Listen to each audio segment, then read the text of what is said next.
દિવસથી જે માર્કેટમાં આગ છે તેના સીધા દ્રશ્યો જોઈ શકો છો। હાલ પણ આગ જે યથાવત છે, હજી પણ એમાંથી ધુમાડા નીકળી રહ્યા છે અને કુલિંગની જે કામગીરી છે જે હાલ કરવામાં આવી રહી છે। તમે જોઈ શકો છો પતરાના શેડ પણ ઘણા બધા પડી ગયા છે, એટલે કહી શકાય કે આગમાં ખૂબ જ કરોડો રૂપિયાનું નુકસાન થયું છે। જ્યારે આપણી સાથે ફાયર ઓફિસર છે, આપણે તેમની સાથે વાત કરીશું।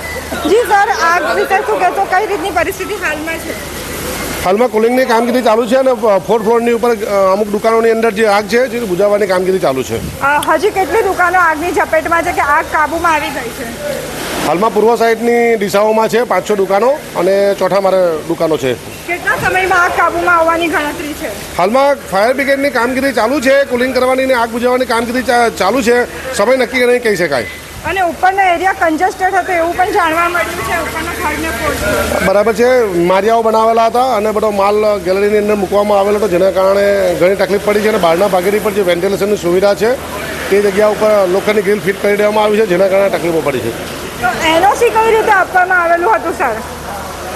જી બિલકુલ, તો તમે જોઈ શકો છો કે જે ત્રીજા અને ચોથા માળે આગ છે કે જ્યાં ખૂબ જ કન્જેસ્ટેડ એરિયા હતો અને તેને કારણે આગ ઓલવવામાં હાલ ખૂબ જ મુશ્કેલી પડી રહી છે। જો કે એક પ્રશ્ન એ પણ છે કે જો આટલો કન્જેસ્ટેડ એરિયા હોય તો ફાયરની એનઓસી તેઓ દ્વારા કઈ રીતે આપવામાં આવી, તેવા પણ સવાલો ઉઠી રહ્યા છે। જો કે હમણાં ફાયર ઓફિસર આ સવાલનો જવાબ આપવાનું ટાળી રહ્યા છે। કેમેરા પર્સન નિતેશ સાથે નિકિતા ચલિયાવાલા, ચેનલ સુરત।